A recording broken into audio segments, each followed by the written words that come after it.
everyone, and welcome back to Parenting Young Adults with Kimm and Torra. I'm Kimm, I'm Torra. and thank you for joining us again today. So, on our last podcast, we said that we were going to have a discussion about race this time. And so that's what we're going to talk about. But before we do that, I want to give a little update on the ongoing saga with me getting my children's social media accounts. Oh my So God. I sent them a text after our last podcast. Mhm. My son has not responded to that text at all.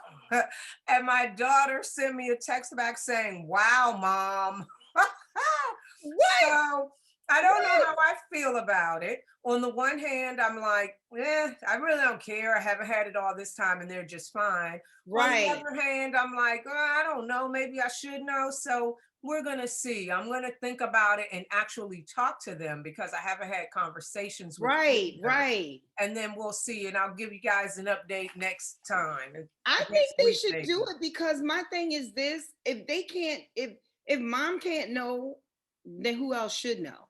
And I really feel like that. Now I know they have fan only accounts and friend only accounts, and I've glazed through those when they're on their phone. I'm like, oh, where's that video from? I've never seen that. They're like, it's my friends only account. It's my fan, but nothing on there is really nothing on there. I have not seen or know that they do nothing. So I always say I'm your third eye. I'm the thing that is going to keep you from when you're my age going, why didn't someone stop me? Or why didn't you tell me not to? Or why didn't you just make me realize that might not be the smartest thing to leave up? Like I'm the third eye. I don't have to say that. You just automatically know I'm on the account. So you might, let me tone it down. Like Well, a little. we've had a ton of conversations about what's appropriate and what's not from early teenage years. I Mhm. think a part of it for me is that I grew up in an era where we were not as monitored as the Yeah. kids are now. And Yeah. my grandmother, as we talked about, who raised me, exhibited extreme confidence in me. And even Hmm. though I was younger, because I left earlier, so I was younger when I was in high school than everyone else. She Hmm. gave me great freedom, and I think that contributed to how I am. So I'm conflicted myself in terms of, do I want them to have the freedom to just have some things that mom's eyes do not see, or Hmm. is it more important for me to see what they're doing on there after years of really, once they get out of high school, I really left it alone. So for Iman, it's just been, for my daughter, it's just been less than a year. For my son, it's been almost 3 years, but I'm Hmm. going to have an actual conversation with each of them, And and I then do we'll agree with that. find I do out. think everybody has to have a personal life, but this social media is impersonal. You know what I'm saying? Like it's nothing about social media to me. Like her godfather just became her friend on TikTok, and he said, "Oh, look," and her godfather is Chris Haley, who is Alex Haley's nephew. So Okay. he's a very public figure, and he said, oh my gosh, I'm looking at the one where the twins was out." And so Uh-huh. he said, Victoria. So we were laughing. He said, "Oh Lord, I'm gonna have to get used to this." And he was, but I'd already told him. I was like, "Look, this is the way they live. This is the world they live in. I might not agree with it, and I might not even like it, but what we gonna do? They gonna do it anyway, but at least we know about it. So it's nothing nobody can say. Did you see your daughter? Did you know your daughter?" Be like, yeah, and you ain't telling me nothing that's gonna hurt me or sidetrack Okay. me Well, because I know. I am going to let them weigh in and tell me what their position is, and then we'll come to some kind of decision. And I will just, I can't wait. I don't really have a strong preference for actually being on there. Sometimes, Mhm. like even with their rooms, some stuff I really don't even want to see. You're living well, you're on track, keep it Mhm. together. I don't really want to see it, but I'm going to talk with them and I'll keep you guys posted. We'll see how it works Absolutely. out. Absolutely. I think it just moves easier in life, We'll You can. see. We shall see. Okay, so moving on to the issue of race, the topic of today. The Mhm. first thing I would ask you is, how did race affect the way you raised your children? I think in the end, it played a bigger part than it did when they were younger because when they were younger, I didn't really want them to focus on race about anything. I wanted them to just think people were good and bad. But now that they're older and they're more exposed to stuff, raising them when they got older, race played a very big part because they were, you know, asked, were they whitewashed, and were they trying to be white, or were they trying to, take away from their blackness. And I couldn't explain to them why people were saying that to them, because that wasn't my experience in life. No one ever said that to me. No one ever said, uh my girlfriends and the people that I choose to hang out with or be friends with or socialize with, no one ever said that to me. So that was like their personal experience. And I'm like, well, don't let that sidetrack you for who you want to be with. You could find a good black person that treats you like gold, or you could try find a good white person that treats you like gold. If you sit it there and you put race in the forefront of it, you're gonna miss out on a whole lot of opportunities. So that was my take on it. I couldn't really say, that person is asking you that because they're black and they've never had experience with white people. I couldn't say that because I don't know their experience. I don't know why they were saying that. I don't know if they were saying it just because they wanted to be friends with my kids. But I do know raising them, eventually I had to bring that into some of our conversations, which was very hard for me. Mm. Very hard for me because I can walk into a room and I can be the only person, um, and I say of color because of the hue of my skin, but I could be the only person of color in that room and not feel that at all, not think of it, not feel uncomfortable, not wish that more black people were there. And that's because of how I was raised. I wasn't raised to see a nationality or color. I wasn't. And so when I did know about it, it was too late for me by then. I was already comfortable being around any and everybody. So So in your neighborhood growing up, it was a multicultural environment or yeah, I primarily grew up white downtown person? Annapolis in a very, I could say upscale part of downtown Annapolis. Hmm. So I went to an elementary school where it was only two of us, my girlfriend, and then they integrated our school our last year there, which I was about to go to middle school. So that's my take on racism. That's my take on finding out about racism. I didn't even know. You just have girlfriends that you grow up with, that you go over their house every day, you go on trips with them, and no one ever brings up race. They don't bring it up. My grandparents don't bring it up. And so you just go in life thinking everybody's, equal.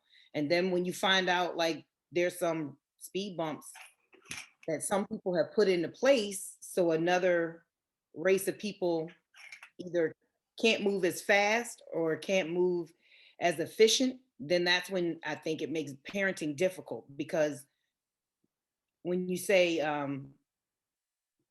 you can't get into a certain school, like a predominantly black school, because so many of us want to go there. You know what I mean? So many of us want to When they're go. saying that they can't get into a predominantly black school because so many want to go there? Yeah, so it was more of a struggle for them trying to get into a predominantly black school than it was for them to get into the schools that they go to, which are predominantly white schools.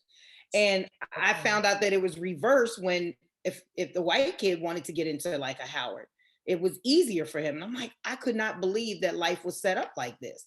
Like my son actually got denied to Howard, but got into all the other colleges, Arizona, uh, what is it? What did he get into? Franklin Pierce, Penn State. I mean, he got into all of these colleges, and Howard was like, no. And it wasn't until, we put our foot down and was like, no, no, no, no, no, you don't understand. He's coming from a Catholic school and you're telling him no. And they were like, that's one of the reasons, he's coming from a predominantly white Catholic schools. And now you're trying to put him into Howard. I was like, oh, well, he has to go to Howard. He needs Well, some with culture. your daughters, they went to the same school my kids went to. Did they Got have that cursed. issue as well? Yeah, they had the same HBCUs?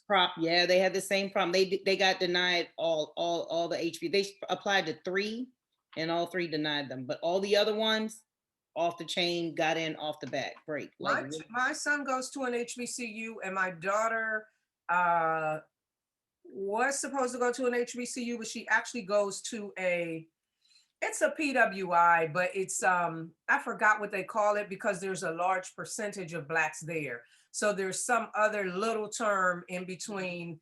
I remember that. I HBC. remember that term when they said that at West Virginia. I was like, Yeah, so she's going to one of those, but I would have to say that um I think there came a point where my children and I talked about it and we decided that they would actually definitely go to an HBCU. So there were not a lot of applications to predominantly white institutions because I went to a predominantly white undergraduate school with a mhm, very small percentage of minorities. I went to the mhm, University of Wisconsin in Madison, and then I went to a predominantly white law school. And even though that worked perfectly well for me, it was my opinion that was it a they struggle um fitting in? no, because when I went to Wisconsin, as I mentioned before, I was 15 years old. So Mhm, I had grown up in the inner city in a predominantly black town, and it was a culture shock. But I mhm, think that I was so young back then that I really didn't realize the significance of everything. And I ended up becoming best friends with my white roommate who was from a little town in Wisconsin. mhm. We ultimately ended up getting an apartment together. I mean, and then it also made the black people stick together more. And Oh, then I was in a sorority and eventually, the Deltas, mhm, and then my favorite. eventually president of that. So Mhm, I was tight with the black folk. It made us stick together. And then being in the sorority gave a whole nother social group. So it was fine. I think I was just a bit young to realize the significance of being in that university. There were so many dairy farmers' children and mhm, all kind of people. I mean, it's a top public university, so there were academic people who had strong interest in research and this and that, all kind of people there. But I think it a little bit went over my head. College was a lot of fun. I worked hard. I had a great time, and I just don't think that I got it. But looking around, I can see. I think one of the advantages of the HBCUs is the network that you develop. Just and like where do you get that perspective from? from friends of mine that have gone to HBCUs. They may have gone to HBCU for undergrad and Mhm, went to a PWI for grad school, or mhm, like I have a soror who's a physician and she went to a PWI for undergrad, and then she went to Howard for medical school. There's a whole social thing that goes on at the mhm, HBCUs. And then even when you're out in the world, when they see, oh, they went to my alma mater. I mean, uh-huh, that probably works for me in terms of Wisconsin and everything too, but it's just different. It's not the okay, same as with the HBCU. So I wanted them to have that experience.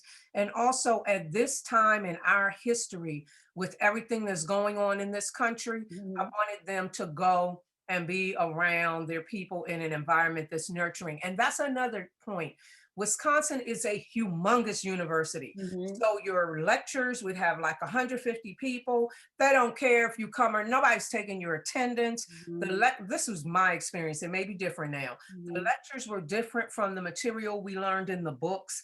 And so it was very hands off and you had to be dedicated and make your way. At the same time, one of my best friends from high school went to an HBCU in North Carolina. Her whole experience was different. They pull you in, there are people there to move you along, and I just Nurturing, more nurturing. more nurturing. Mhm. That's the actual right word, more nurturing and more concerned about the outcome of your I success. can understand that. In Wisconsin at the time that I went in the 80s, we ended up having a good dean of students with a minority retention board that he put me on. So I feel that they were trying to help me. I fortunately am a little more independent, but I just thought that the HBCUs were the way to go for them. So they targeted that. And that's what Yeah, they, I'm not gonna lie. I did want them to have that experience, whether they take a summer class there or summer school at Howard, because a couple of their girlfriends did go to Howard, and some went to Coppin, and some went to mm, Clark in Atlanta. mm, And I really was like, I love their, when they post on the internet, I would be like, oh my God, that's so fun. They would go to step shows and certain things I saw my son do, but I don't get to see my daughters, go through that because they go to party schools. And their schools are nothing like HBCUs. Their schools are very suburban kids that But they should have sororities there. Like Wisconsin wasn't like that, but we had sororities. yeah, my daughter did tell me they had sororities at her college, but when we were touring the college, there was in the lunchroom there was just a table and it was a lot of black kids sitting at the table, and I was gonna go approach them, but I was hoping they approached my daughter first, like, hey, she's torn. But it wasn't that. And I asked her that. I said, so once she went to the school and finally got into school and was going to the school, I asked her, how are those kids? Did they come up to you? She's like, Mom, no. She said, it's weird because other kids came up to me, meaning the white kids came up to me and approached me and embraced me. She said, but my own people were just like, look, we all up here struggling together, get in where you fit in. And I was like, really? Really? I couldn't believe it, but that's exactly how Wow. she said it was kind of, she said it wasn't like you would think that you say that we'd find each other. Well, she said no, it was nothing. Now she's definitely friends with some of the black girls there, which she loves, but she said that they were more so introduced by us when the first day of school. I was like, hey, come here, meet my daughter, Oh, and so she was, and they've stayed friends throughout this. But that's as far as, crazy. yeah, no, as far That's as it being crazy. like I would think they would try to stick together a little bit. not at all. And I really think for the confidence, I think HBCUs give a certain confidence to, especially our sisters, our daughters, that you just can't get anywhere else. I really do. I mean, we've got a vice president, we got the Black Panther, we got so many positive role models. I mean, that have come out of HBCUs. I can't even give you the list that I'm proud of. Thurgood Marshall. We've got so many positive role models. So I definitely wanted my children to have that type of healthy confidence, because mentally, I feel like that's where you get your mental capacity to be able to withstand everything that's going on in your world. I think Is that's really a what really good perspective. I have never really articulated it like that, but that may in part be why I really wanted them to go to HBCUs too. I just wanted them to be grounded in their the race and truth. their culture. Yeah. Truth. Be So grounded in their truth. That's all I've ever wanted for my children. And once I see that they get a lot of that home from me, I worried that they would be delusional. I'm not gonna lie. I worry that when they are outside of their race, now that I feel like this, I didn't always feel like this, but now that I feel like this, I feel like I don't want them to be delusional. There are separate rules, there are separate games, there are separate laws. And I really didn't know how to approach that for my children, because that's an imprisonment. And I did not want my kids to be in prison minus the bars. I didn't. So that to me was the hardest thing for me to try to teach them, is that you make a right turn on red without signaling, and you could get pulled over. You know what I'm saying? Somebody else might do it, make a right turn on red without signaling, and nothing ever happens 1,000,001 times. But the first time you do it, you might get pulled over and it could end up bad. So I hated having that conversation. But I think when you're around your own peers, you naturally know and are intuitive to that road that's out there. And I know it now. My kids definitely know it now. But that was a hard road for me to teach. And I feel like you get that education when you do surround yourself with your own educated people. so I'm really pro black Mhm. and even I shielded my children from racism for a very long time for a similar reason. I watched Roots when I was a young girl in Oh yeah. school and all of Born that. us all. And to be honest, I feel that that kind of knowledge of race at a young age makes you feel differently about yourself. Just the mere fact that people were able to do those kinds of things to people who looked like you. So Mhm. for a really long time, I shielded them we didn't talk about slavery. We didn't talk about all that because that's not our history. That's not our reality. Me And neither. we're not in it. And we didn't talk about it. And I imagine they hid it in Black History Month for, or whatever. But I didn't have a lot of conversations with my children about that. And then when they were both in high school, I took them to see 12 Years a Slave, or no, the one with Nat Turner. No, Nope. Nat Turner. Oh, the one that They hated it, and he got killed, and everybody got killed, and they were, and so and so then I started looking up. There were so many successful slave rebellions that I started looking them up and texting them to them to say, Birth of a Nation. No, Birth of a Nation. yes, and because I'm saying I don't want you to think that resistance always ends in defeat. Right. Here's this person who did, but I just felt that even that was a little bit of a botched thing because it didn't teach what I wanted. But what I wanted to teach them was be aware that this happened in our history so that when things are happening, you make sure you don't let it happen again. I wanted them to be aware at that point, but it was a little botched because my son just looked at me like, oh, all these people just got murdered. What pride am I supposed to feel about this, Mom? Now, see, Absolutely. that's funny you said that because I taught my children from the start. And only reason why is because I remember when I looked at a globe in elementary school, I always had a fascination for Egypt. From the first time I saw Elizabeth Taylor play Cleopatra, I had an obsession, right? But it never made sense to me. So I don't know what the gift God gave me, but I always pictured a Black woman as her. Yeah, because I always did. I don't know why. Even as a kid, and not just a Black woman, but just a woman of my color being there, looking elegant. I don't know why. I don't know if it was a birdie that whispered in my ear as an infant or whatever, but I always did. So all those movies, just I pictured us. Okay.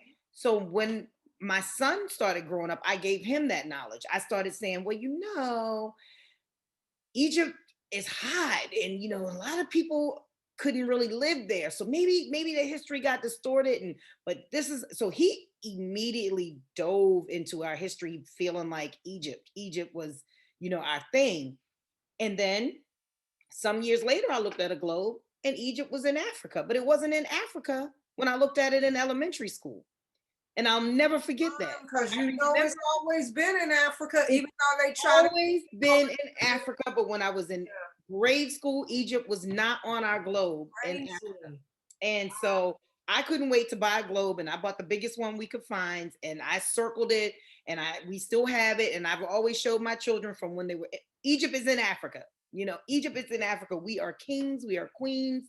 And I always call them kings and queens, and I text them king and queen. And I always let them know we are from royalty. Like, I feel it in our blood. I'm sorry, call me uppity. You say whatever you want about me.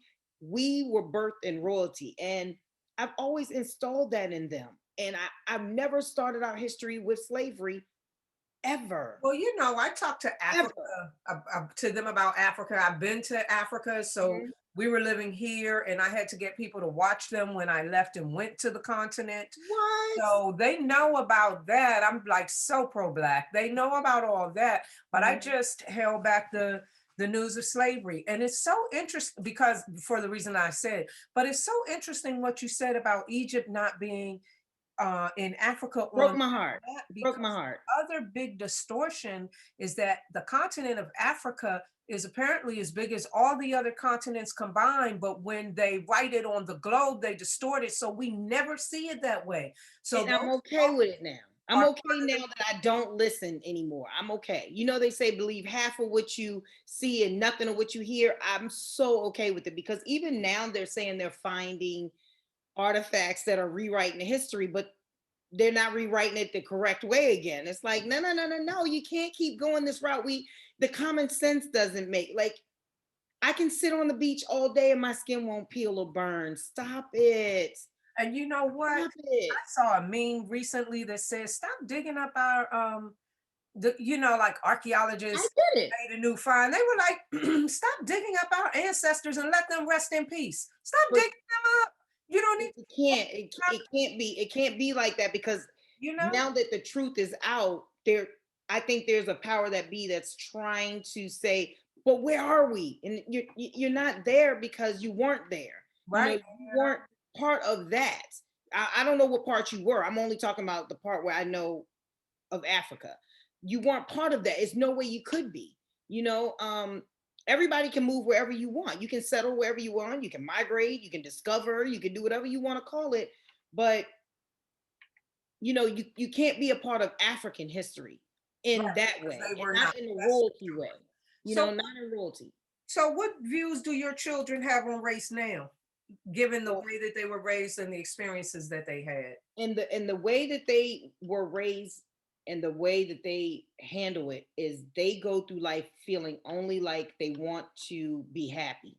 So my both of my kids date, well, I don't like saying date outside their race because it's not outside, you know, because we are all Then who they were date born. white men, Yes, my kids do, and my son has. Sundays white women. Dated, yeah, my son has dated Caucasian women, Asian women, um, Armenian women. He's dated everybody. He's like a very rainbow guy. I mean, he likes all women. And my daughters have too. They're Spanish or Caucasian. But the one thing I love about them, they take their pride with them. So I'll say that without saying a race to it. But they take their pride with them, which I'm amazed by. And I feel like when I see people like Kamala Harris and I see other women where they take their pride with them, I'm like, I see what you're doing. You know, I understand it. I know I definitely have. I've dated you know, other race, but I don't know if I took my pride with me. I think I did it because that's who I was around. I didn't know anyone else. There weren't any black men around at the time. They weren't any interested in me, but I don't feel like I took my race with me. I felt like I just was a person. But my kids make a statement about it. You know, it shocks me sometimes. I'm like, Well, that's actually really good. You know, given the way that I am, I'm always on and on about black love, and that's how we perpetuate the black race. So my children to date have only dated within the race. mm-hmm. But Yeah, I and hear Dr. Umar say that a lot. Like you can't be a supportive of the culture if you're, Dr. Umar, yeah, you know, he can't tell you what you can do. Everybody's a different position. yeah, he's a really pro-black, and And he, so am I. So am I. But you but notice when should I you say said, pro-black or should I say militant black? Because I think we all who are prideful of our race can be considered pro-black. What do you think? well, I think Because I'm that, not militant in the least form. well, I'm not. this is my answer to that. Mm-hmm, I have a YouTube channel, mm-hmm, and my intro ends with the words flashing up blacks only. And I have an introductory video where I explain why the channel's for blacks only, mm-hmm. because it's about us. Is it for blacks only, or do you say that because if you don't want to be insulted or you don't want the knowledge, then this is not the platform for you? If you No, have when I another, created it, which was just a few months ago, was for blacks only. And I came on there and I did a big thing about how if any white people came on there, I was going to boot them out of the community, mm-hmm. because it's for blacks, because all around the globe, we're at the bottom of the totem pole and we need to get our act together. And Mm-hmm. once we do, then we can work with some other people. But of course, from the beginning, everybody was telling me that, oh, you shouldn't do that. And I so think recently, I just recorded another episode this weekend, which I mm-hmm. haven't posted yet, Mm-hmm. saying I've kind of softened my stance. I'm Mm-hmm. still B1, I'm still black first, but you know, I've known so many cool black white men and women, and it's But just, not only that, they have to be educated with our pro-blackness. They have to no, be. that's So if not they what I'm come to saying. your site and you're speaking your truth and they hear what you feel and they see what you feel, that's educating them. It's letting them, like when they saw what is her name, Amanda? The The one that did the poet laureate, poem. the youth poet laureate, yeah. Yeah. Gordon, when they saw her, I couldn't get enough of hearing Anderson Cooper and uh all uh, all the great commentators. I couldn't, I mean, all of them that were just swearing by her words and saying how how the world was so beautiful having people like her in it. And I feel like when we don't talk to them in that way, that they don't become educated. Like everything your grandfather and your great grandfather and your grandmother and your great grandmother and your mother and father taught you, it's all lies. So come over here, listen to what I'm saying. Hear what I'm saying in my rawest voice. You might be uncomfortable, it might make you upset, but you will hear where I got this from the way I've been treated, the way I've been looked at, the way I've been talked to, the opportunities I've missed out on. I need you to come over here and listen to this and be educated so you don't teach yours to do this, because it's all taught it's all taught. Racism is all taught. But I don't think it's our job to teach them anything. And I mean, I really was serious when I said that all across the globe, we're at the bottom of the totem pole. That's in America, that's in UK, that's in Brazil, But that's we're in, scholars by nature. huh? Black people are scholars by nature. Right, but We're right now, educators and scholars by nature. We were right born. now, we are economically oppressed. We Mhm, are socially oppressed. We're at the bottom of the totem pole in mhm, all areas that count in every country, on mhm, every continent, mhm, even on the continent of Africa. mhm. And so to me, and this is the thing, I think that there are a lot of roles that a lot of different people need to play. But the role I intended to fill is Mhm, to talk to my people mhm. and get us together to break the spiritual warfare and the programming that has been instilled in us so that Spiritual warfare. Talk about that. we can come together and raise our status all Mhm, across the globe. And that has nothing to do with white people. For example, I learned that in Brazil, Black people have historically hated themselves and have participated in a program to whiten their families within 2 generations. White people can't help us fix that. That's a mental programming thing that we need to work on. So I wanted to address all those kinds of things. But mhm, I just think that it's mean spirited. It wasn't my intent to be mean mhm. spirited. It was my intent to say, we're going to put Educational. our oxygen mask on ourselves first. Right.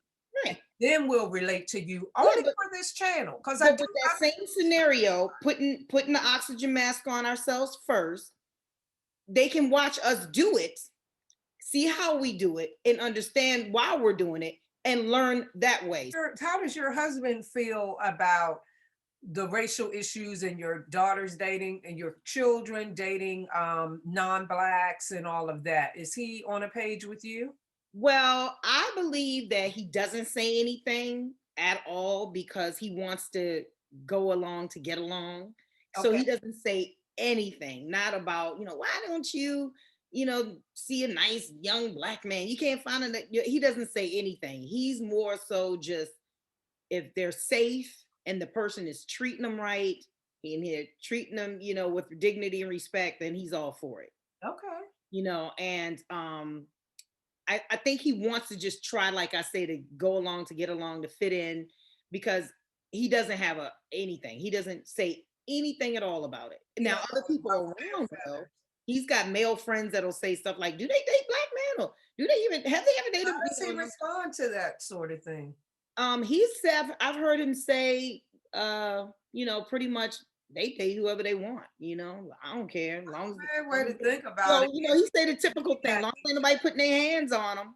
Mhm. So. If you can be that detached about it, is not a bad way to think about Mhm. it. And I think that's a good word. I think he's very detached when it comes to. I think he'd much rather not even see them in a dating setting. Most fathers are that way. Right. I With think their he'd much daughters. rather just picture like they're not even dating than even put the concept in his brain that I it's think it's too difficult for us to be that detached. I mean, right. I definitely have an opinion. I'm not, Mhm. but I don't want to thwart them. I want them to do what they want to do. It just so happens that they date Black people too, and that works really well for them. Absolutely. But if Absolutely. they came home with somebody else, I want to be in my kid's life. And I think that when you take some people have taken those positions, Oh yeah. absolutely not, then you lose out because for one, you're pushing them exactly to the people you're trying to keep them from. Hello. And then for two, they resent you for that. So I'm just glad And they're you into want to see Black what's love going right on. now. And if it ever changes, I'll deal with it for sure. Right. And you always want to see what's going on in your kid's life because that person, no matter what race they are, could be treating them bad. And if they're not coming around because of the, color of their skin, and they're treating them bad, you can't see that. You can't help them. You can't. So my thing is this: I'd rather keep all my kids, male friends close, no matter what race they are, just so I know, okay, my baby's being treated right by whoever, you know what I'm saying? And even with my son, I'd much rather him be with someone that's making him happy, treating him right, because if they weren't and he comes around looking all stressed and crazy, and I'm like, I can't offer my opinion, no matter what, because he's staying away from me because he worried about, bringing that person around me. So I'd like to keep that door open always. Okay, well, that's a good perspective to have. Yep. Do you have other questions about race that you wanted to bring out today? Um, Mentally, Okay. the mental aspect of racism, is it taking a toll on us, on them? I haven't checked in with my kids with that. And when we have had little conversations about it, they handle it pretty well. But Okay. mentally, I'm abused. I have, like, what is it called? Post stress Post-stress, trauma. Yeah, PTSD. post-traumatic stress Yeah, disorder. post traumatic stress disorder. I feel like this for the last 4 years. I mean, I don't think I've been doing too well with this thing. Like, I've blocked so many people on social media because I don't want to hear it. I don't want to see it. I don't want to know about it. I hate it. And just seeing all the shootings and the killings of, young African American men, and I hate the flip flop of, well, y'all kill each other and Oh, y'all yeah, call that each has other nothing. out each other's name, Other and races kill each other too. That has nothing. right. And I hate hearing that, and then saying, making it feel like, oh, it's okay for our young African American women and men to be shot dead with a cell phone, because of a cell phone, or because we, sitting in our car asleep, or, I'm messed up. I'm messed up. And when I say I'm messed up, I know I'm messed up because I block it. I I don't want to address it. I block it. I have not watched one murder. I refuse to be George Floyd, you haven't seen George normalized. Floyd either? No, I refuse to normalize the murder How of did Black you not see that? It was in your because face everywhere. because for one thing, I really don't watch the news that much. Oh, I okay. research to learn, and a The lot of news stuff, junkie. like I don't really need to know every rape, robbery, and murder in Mhm. Detroit and Wyoming. They just put all that negative stuff on there. I don't know anybody over there, and if it's somebody I know, people are going to let me know, so I don't watch it. And number two, with George Floyd, once I saw that man with his knee on that man's neck, and it That was didn't enough. change. Well, it didn't change. So I stopped looking because it would because things like that just are so traumatic looking to me. So I stopped looking because it just looked like nothing good was going to come of it. And then I started seeing on social media that he had died, they had killed. And I said, thank God I didn't watch it. I'm not watching anybody get shot in the back. Mhm. I don't want to see Black people being murdered. I don't want to be desensitized. And I do talk to my kids That's about it too. a good way to look at it. Desensitized. I mean, Because every my week mother they were passed just away. showing Yeah. Black people getting shot. I was like, well, I can't have that be a part of my psyche, and I'm Yeah. not gonna watch Yeah. it. And that's where I think I'm mentally abused. I And think I think that you would be having PTSD from seeing so many Black people. It was like just one after. There's a long list of yeah. names of Yeah. people that have been murdered, Do and you feel like you owe it to them? To owe it to the victim and the family to suffer with them? Because that's what I found myself I feeling. don't feel that. And I also feel I am very much about the spiritual warfare and the programming. And I also feel that that's a form of programming. Can you That's can an you attempt to elaborate on the spiritual humanize that.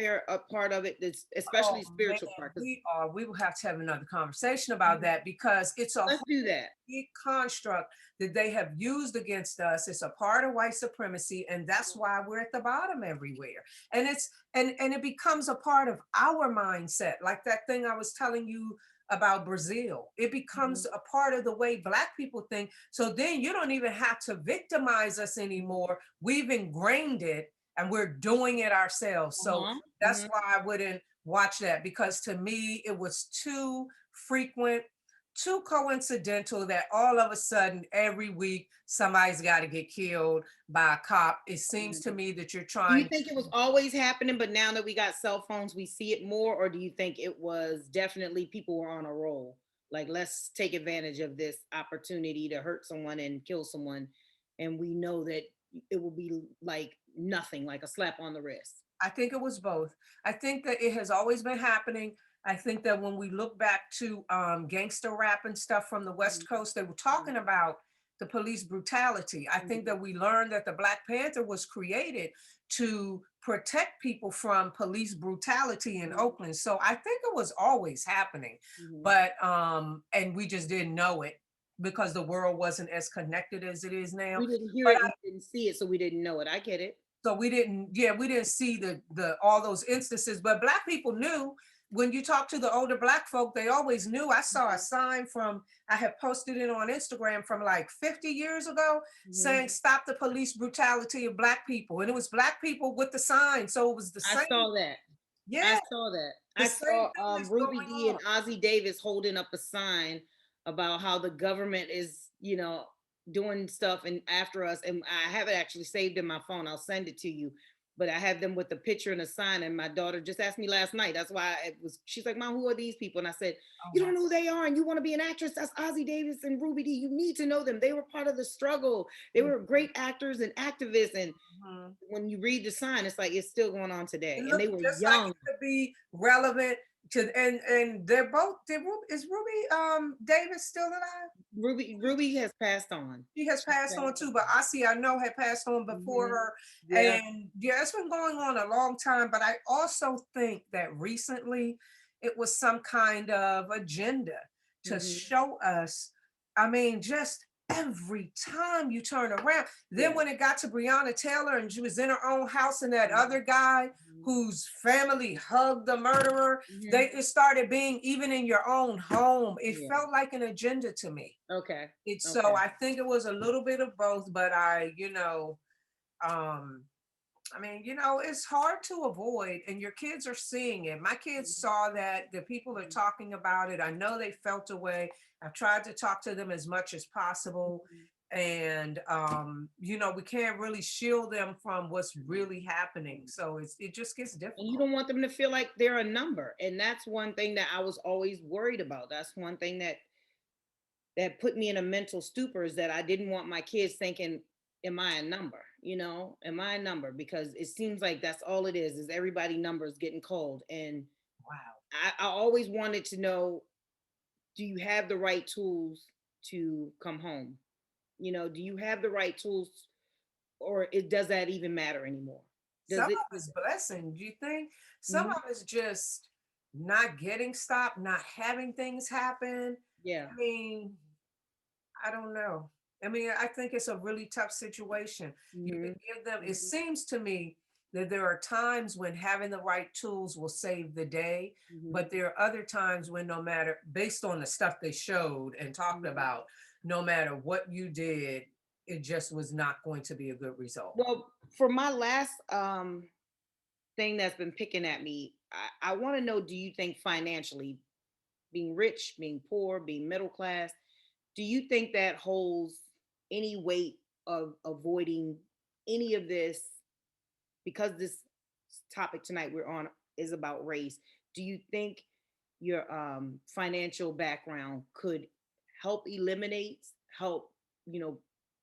progress you into a better life for you, for your family, for your whole family? Or do you think it's just the luck of the draw?